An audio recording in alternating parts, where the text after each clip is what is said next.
Hello, and welcome to the Power of Your Mind podcast. I'm Victoria Gallagher, your host. Each week, I share tools, strategies, meditations, law of attraction manifestation, hypnosis affirmations, all to help you rewire your mindset and achieve success.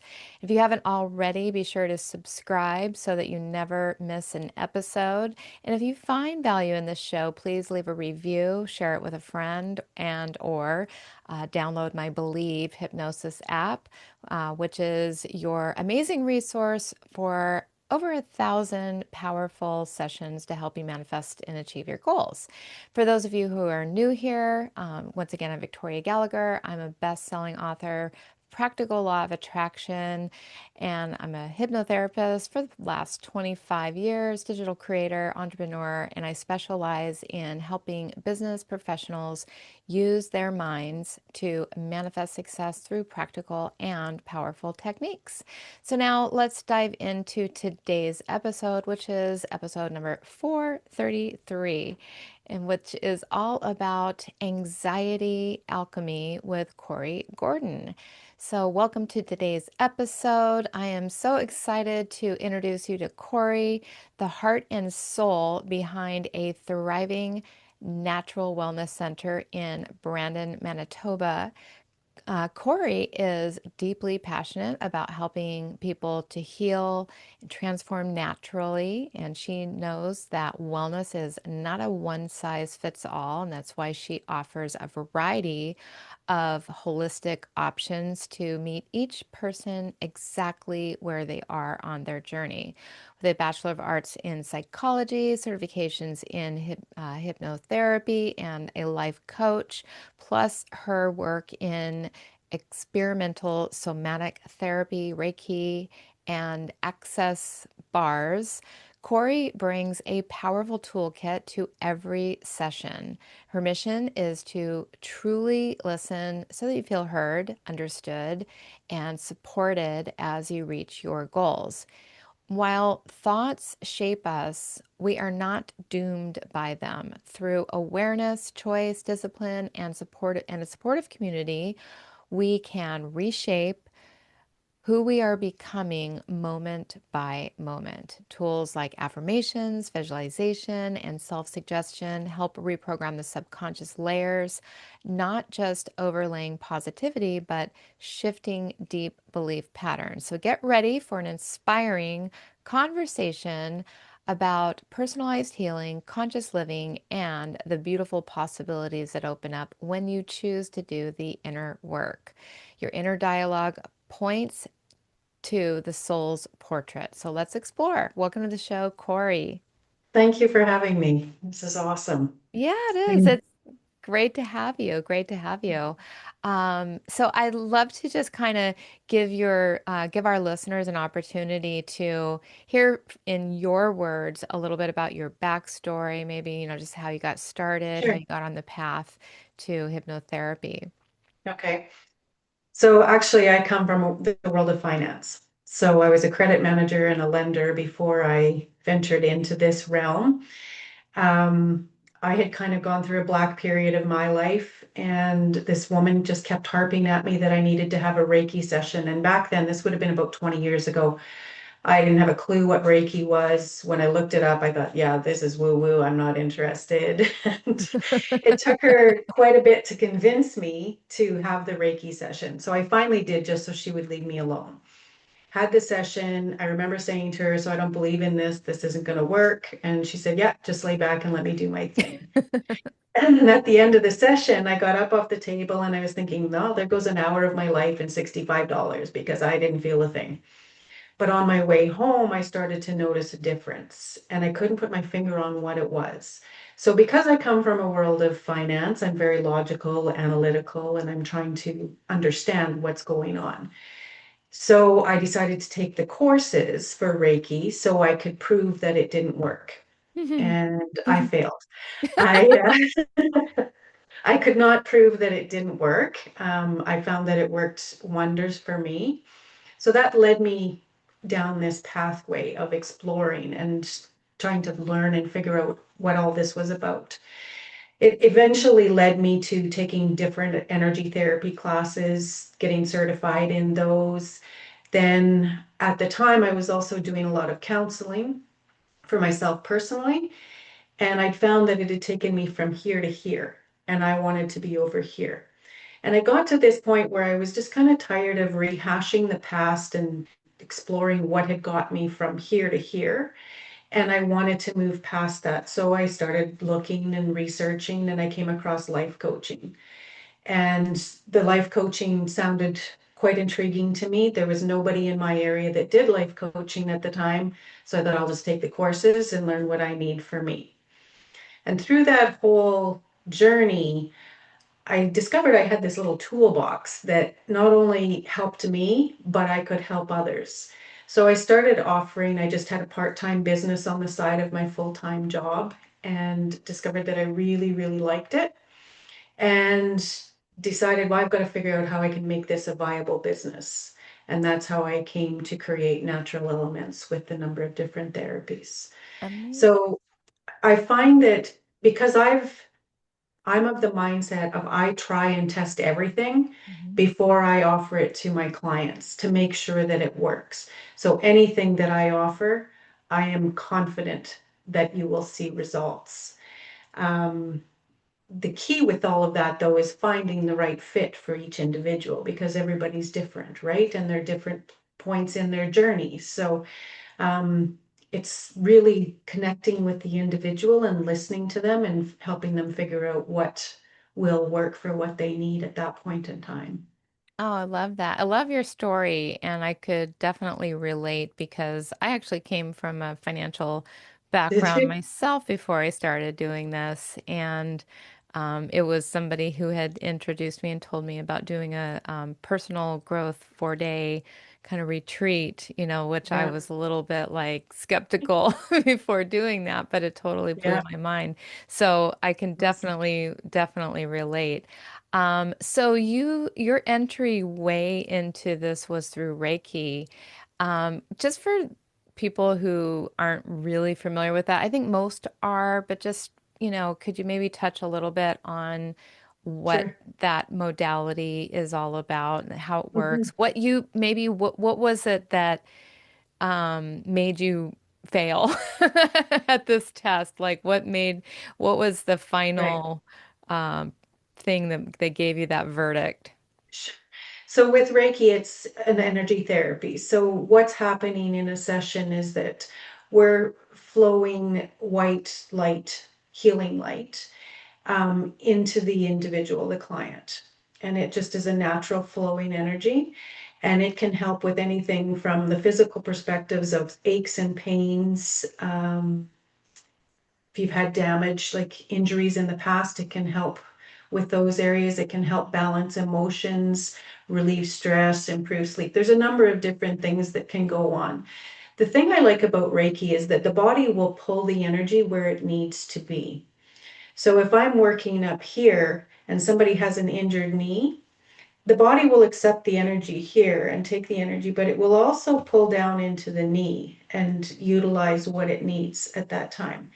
If I'm on the knee and there's a past injury or a current injury, I explain energy as heavy or light. It doesn't mean one is better than the other, but when I'm on an area that's injured or has previous injuries, I tend to get very, very hot.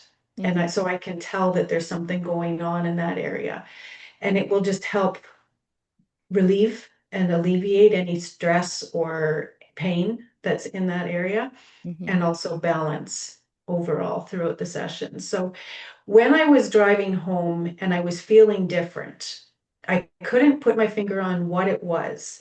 And it was quite a while after that I understood that I was starting to feel happy. And I had not had that sensation for a very long time, so long that I didn't even recognize it in the beginning. Um, and because of my mindset and being from the financial world and very analytical and logical, it was a very hard leap for me to accept that this actually worked. So I would test it on myself because you can do Reiki on yourself once you're attuned. And so I would test it on myself. I remember waking up in Vegas one morning and my back was so sore from all the walking we'd done the day before that I didn't think I was going to be able to do any walking that day. And so I just started doing Reiki and just kind of laid in bed for a half hour extra, and I was able to get up and go again and no pain. So I started to get brave enough to start offering it to other people. And it took me quite a while to get there because I was mortified that this actually worked and I would tell everybody. So it was kind of a domino effect. Once I started getting brave enough to offer it and people were trying it and we were seeing results, it just kind of dominoed from there. But Amazing. So yeah, so it can work physically, emotionally, all the spiritually, probably all the yeah, different ways, wherever you yeah, need healing. And I love, you said that, I mean, you can send it to wherever. I think of it almost like it works like an Advil, like yes, yes, like it does that, you don't tell the Advil exactly where to go, but it just knows, where to go to heal you. But it's yes, healing you on an energetic level exactly. Yeah. and a little bit maybe more permanent than an Advil, I would imagine. Yeah, well, the Reiki isn't masking, right? Right. The Yeah. Advil typically will mask, but That yeah, makes sense. That makes sense.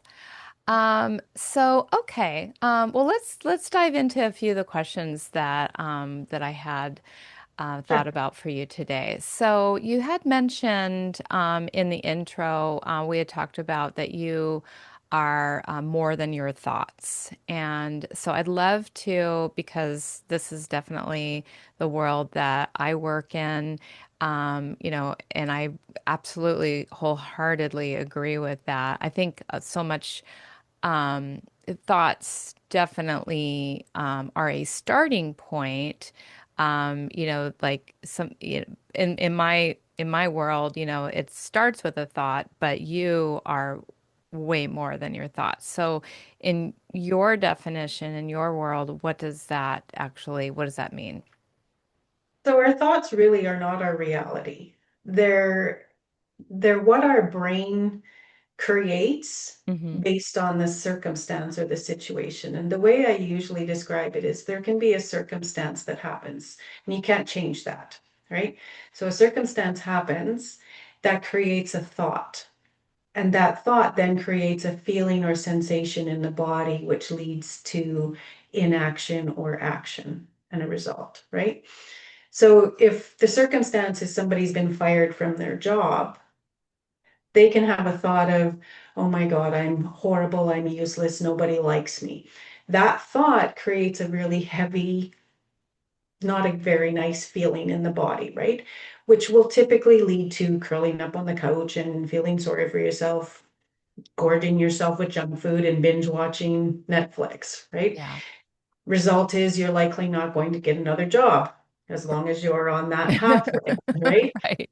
But it's not necessarily true, right? Another thought could be same circumstance, you get fired from your job, you have a thought of, well, I learned a lot from this situation and I really gained a lot of knowledge from this job. I'm going to take that and I'm going to start talking to people and find out where I could get another job. And I'm going to update my resume.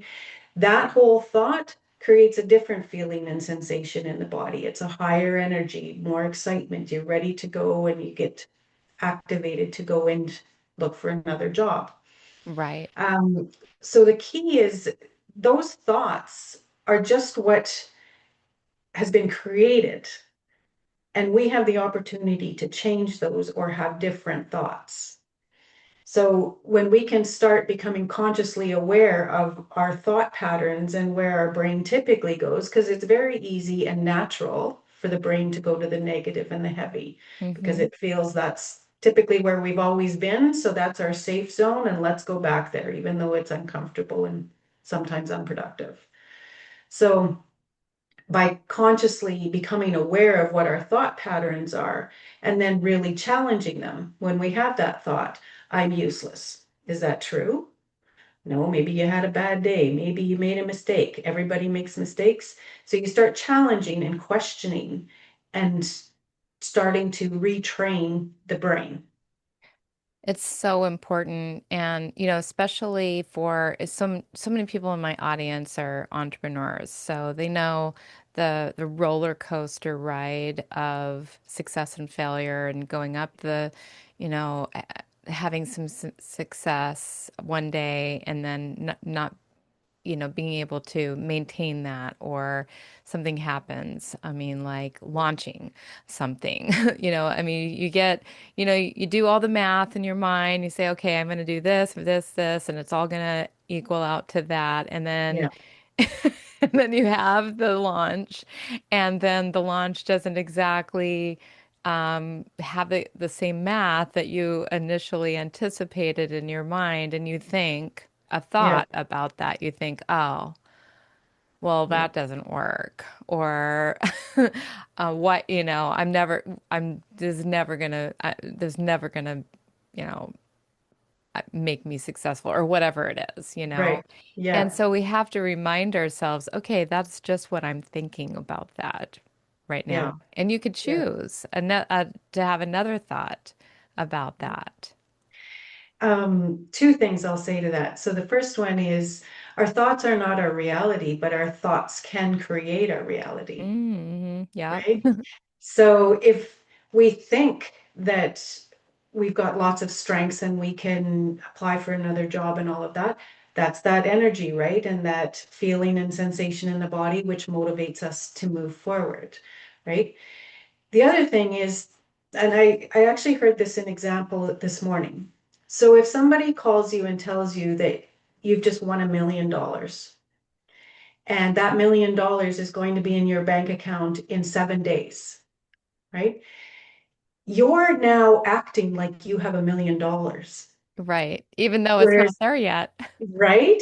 Whereas before you got that phone call, you weren't acting like you had $1 million, right? So when you think, oh, I have $1 million, your behavior, your energy, your feelings and sensations in your body are totally different. So that's kind of what I mean when I say our thoughts are not our reality, but they can create our reality. 100%. Yeah, because if you believe that you have $1 million getting deposited into your bank account, that's going to create a whole different feeling, vibration. It's going to set, into motion new actions. And those actions are actually like, okay, well, now I can invest even more money into my business and I can become, Right. I Yeah. can double that and, triple that Yeah. and I can relax, I can spend time with my family that I love and not have to work so Yes. hard, all the Yeah. things. So yeah, I love that because yeah, you're going to act completely different based on that thought. If you believe that thought, I think that's the key is believing that thought. And so that kind of gets into how to repetitive thought patterns shape your subconscious mind over time. Yes, and this is my favorite description of what I mean when I say the repetitive thoughts shape how we respond over time. So if you picture yourself standing in the middle of a field and you start walking forward and you look behind you, you can't really tell where you've walked because the grass is starting to pop up right away. Hmm. But if you turn around and walk that same path back and forth over and over, it takes longer and longer for that grass to pop back up to the point where it becomes dead and it's a solid pathway. So if you take that example and use that as a thought, the first time you have a thought, it creates a little pathway in the brain. But the more times you have that thought, the stronger and stronger that narrow pathway becomes. So if I'm thinking I've got all of these situations that teach me that I'm not worthy. Okay. And I have that thought over and over and over again. That becomes a very solid, narrow pathway. The brain gets very comfortable in that narrow pathway because it's done a lot of work to create that narrow pathway and it's comfortable there. It recognizes the feelings and sensations that are created when we have that thought, I'm not worthy. So it likes to hang out in that pathway. If I wake up one morning and I say, no, I am worthy, I'm now in a different spot in the field. First time I've walked forward, I am worthy. The brain is back here going, wait a minute, I've spent all of this time and energy creating this narrow pathway. I don't want to go over there and work again. Essentially, I'm lazy. I want to stay here. And I know it's safe over here. There aren't any tigers hiding in that grass going to jump out and eat us. So I want to come back here. So it's pulling you to go back to that old solid neural pathway. But when we start consciously making a choice to retrain the brain and teach it that it is actually safe to come over here, the brain will eventually come over and join forces and continue to have that thought and create that deep neural pathway. And while that's happening, this old one starts to get new growth and eventually grows in. So it's harder and less appealing for the brain to want to go back there. That analogy, I've never heard it exactly like that. I've heard, like trails and pathways and Yeah. and things like that, but that specific way that you explained it is so perfect. It really um Yeah. yeah, it really I helps. find it just really helps the individual connect with what's going on. And when you can understand what's going on and why it's so hard to choose to eat healthy or to change our thought, right?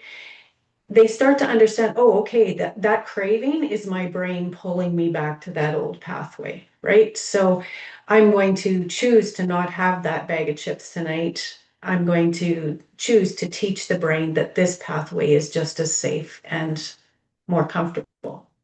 Tell us what happens when, because, there's just making yourself and reminding yourself to think that thought over and over again, and the difference between doing that and hypnosis. Yeah.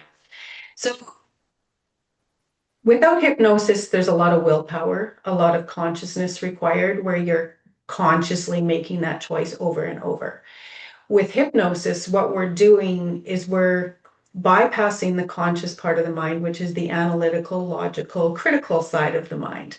We're asking it to quiet down, take a back seat, and relax. So we can go into the subconscious part of the mind and plant those healthier seeds of change without the resistance of the conscious part of the mind. So the conscious part is almost like that part that's pulling you back to the old pathway, right? But when we can relax the conscious part of the mind and go into the subconscious part where it can't determine if something is true or false, right or wrong, good or bad, it just accepts what it's given and goes with it. Okay. So with hypnosis, we can bypass all of that analyzing and trying to apply logic and that fight to go back to that old path and go in and plant that seed without that critical barrier and Yeah. stopping the process. So it can make it much easier. But the other thing is, when we're working from the conscious perspective, we're not always working with what the true issue is. It could be buried deep in the subconscious and we aren't even aware of it. The best example I can give of that was there was a client that wanted to stop being a people pleaser.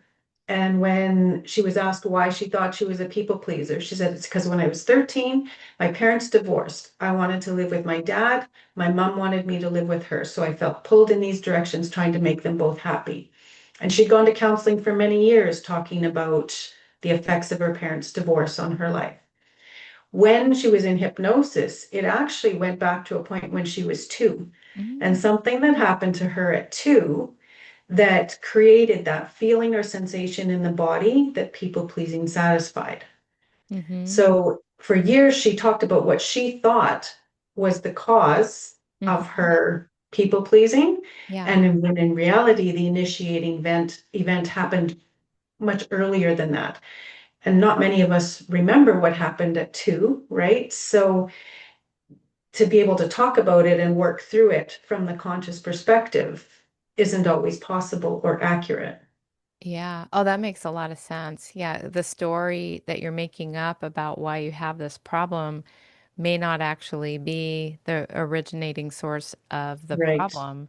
Yeah. And, sometimes, unless you really deal with that, just depending on how deep it is and, um, that it may not get resolved unless you actually go back and change that story, Yeah. or at least heal that story. Yeah. And that's got to be the biggest thing I like about hypnosis is that the individual doesn't even have to talk. They Hmm. don't have to regurgitate all of the stuff, right? And go back and be in it again. Hmm. They can literally sit in the chair and we could do a very generalized session and the subconscious will bring up what it needs to bring up in order to release. So we kind of get out of our own way Yeah. and So just allow it to happen. so your sessions are pretty like content free in that regard. Like they don't have to go back and re Yeah, more often than not, it's very generalized, and I'm yeah. allowing the subconscious to just identify what it needs to. There are situations and times where I will become very specific with them if they're really wanting to work on something. Can you give us an example of like the somatic exercises that you do that listeners can try on the go to Mhm. help them to shift their mind? Yeah. So my go-to, my favorite is one that I learned from Richard Nongard, and it's his classic 3-2-1 reset. Hmm. And it's very good. It's just bringing you back to center and getting you out of that state of overwhelm, anxiety, stress, whatever it is. So you're just taking 3 slow, deep breaths and just really following the breath and paying attention to it. And then you're going to give yourself the two-handed hug. And you can be tapping back and forth or rubbing your arms. That's the bilateral stimulation. It's helping the brain balance and come back to center. And then you're going to spend 1 minute of mindfulness and just paying attention to the here and now. If thoughts start to intrude and come in, interrupt your presence, just allow them to float on by like clouds passing over and bring your attention back to your breath. And you do that for 1 minute, just staying present. And it's incredible what it will do to your stress level, your anxiety, just helping you bring back to center. Yeah, that felt good. So the Mhm. three is three breaths. Yeah. The two is The two-handed hug, butterfly two-handed hug. hug. Yeah. Okay.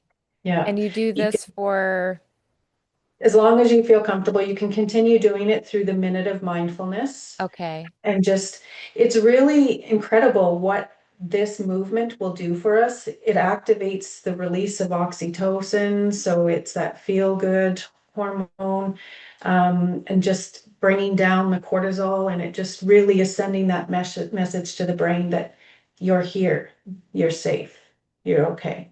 Everything's going to be okay. Yeah. Yeah, I Yeah. love it. It felt good. It definitely felt Mhm. good. Yeah. So when you do a hypnosis session with your clients, and you're obviously doing a lot to rewire the neural pathways, what happens with the nervous system? Because we've been hearing a Yeah. lot these days. It seems to be a buzzword lately. Everybody's talking about the nervous system. So, Yeah. talk a little bit about what impact hypnosis has on the Okay. nervous system. Yeah. So there's a couple of things that go on.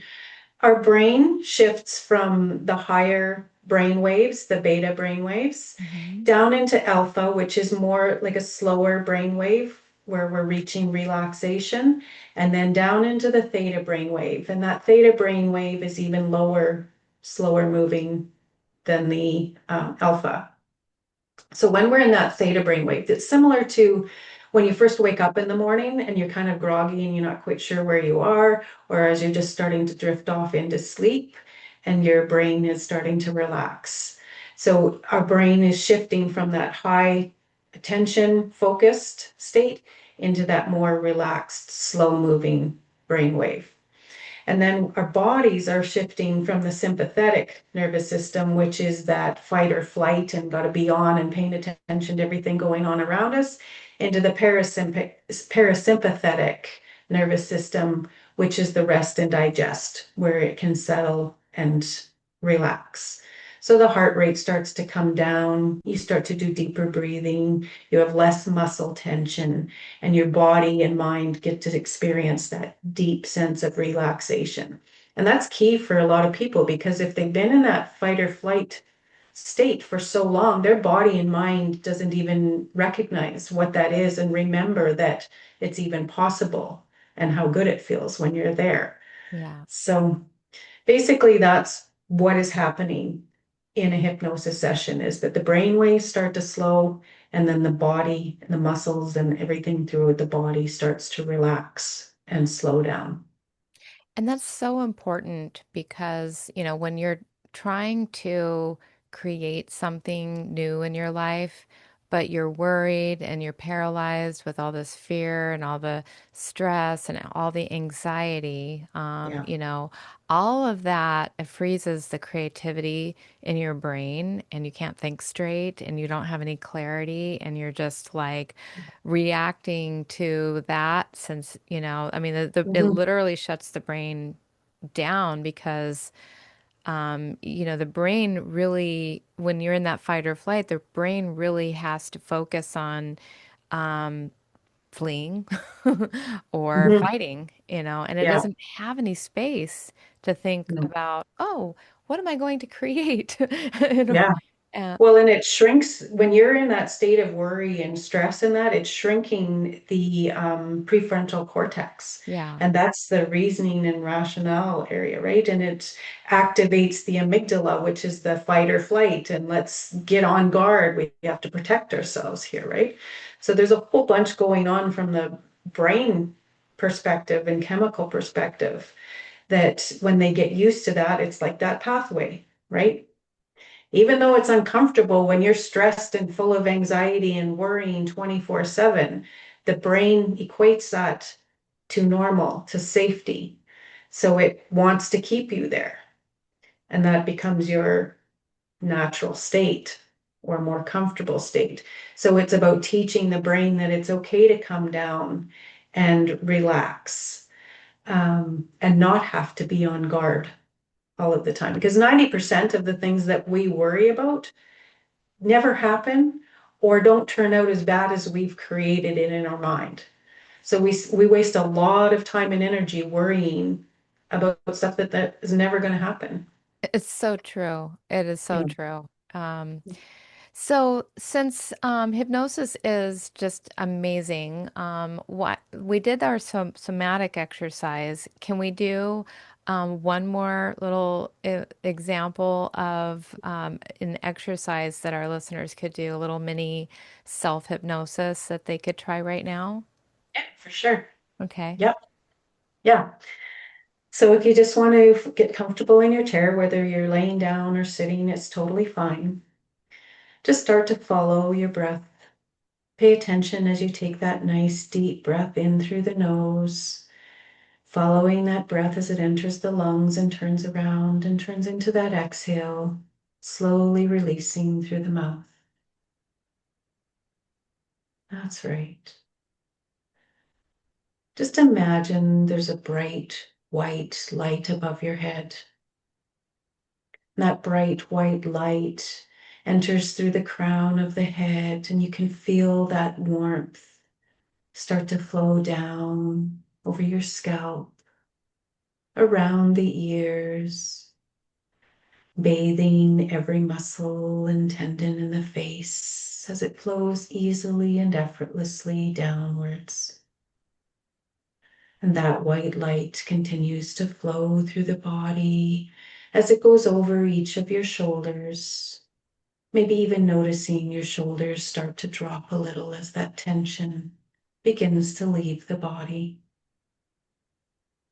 And now notice how your arms are starting to feel heavier and heavier as that white light cascades down through the arms, around the wrists, through the hands, right down to the very tips of your fingers.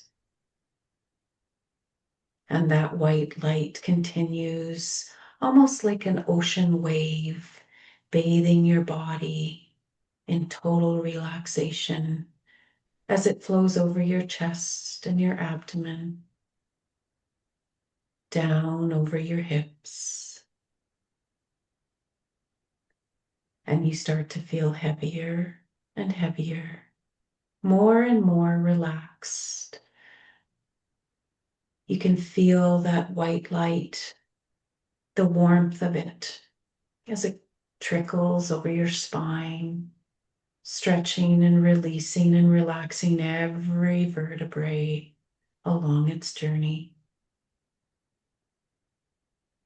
Feeling fantastic, feeling relaxed. And that white light continues its journey down over your thighs and your knees, relaxing your calves, softening your ankles, and continuing out through the tips of your toes, down through the ground, just like little branches and roots of the trees, as it gives you stability and strength. And continuing to go deeper relaxed, deeper and deeper relaxed. And as you continue to relax deeper and deeper, imagine a white, fluffy cloud overhead. And that cloud slowly and leisurely drifts closer and closer to you. And as it comes overhead, you feel all of the tension, the stress of the day, any problems that you experience throughout the day or things that have been worrying you, they start to unload onto that white, fluffy cloud, almost like a little Care Bear shooting up into that cloud, sending it off, no longer a part of you. And that cloud continues slowly on its journey further and further away, taking with it anything and everything that no longer serves you. Now imagine you're sitting beside a bubbling brook. You can hear the water trickling down and away from you. You look over and see this beautiful tree with green, luscious leaves, birds singing overhead, a gentle breeze cooling your neck. You reach over and pull one of those leaves off the tree. You imagine that whatever has been holding you back from your goals, that thing that you really want to accomplish, to achieve, anything and everything, known and unknown, that is holding you back from achieving that, you place on that leaf. And instantly that leaf curls around that issue, that problem, squeezing it and squashing it. You know that you've placed what you need to on that leaf, so you get up and you gently take it over to the babbling brook, release it into the water, and watch it as it gently floats away, barely making a ripple in the water, around the bend, out of sight, gone, no longer a part of you. And you know that you can come back to this brook anytime in your mind and utilize this to release and let go of anything that no longer serves you. And as I count from 1 to 3, notice that you become more and more aware of your surroundings and back to full conscious awareness. 1, 2, and 3. Wow, that was amazing. That was so powerful. I love the imagery. Awesome. Excellent. So Yeah, yeah, that's just a little short one. I usually get into a lot more detail, but that was perfect. That was the interest perfect of just to time. give a little taste And yeah, to our an audience. idea. Yeah. Yeah. Yeah. So, what would you say would be the number one most powerful takeaway that you are hoping that our listeners will take away from our conversation today?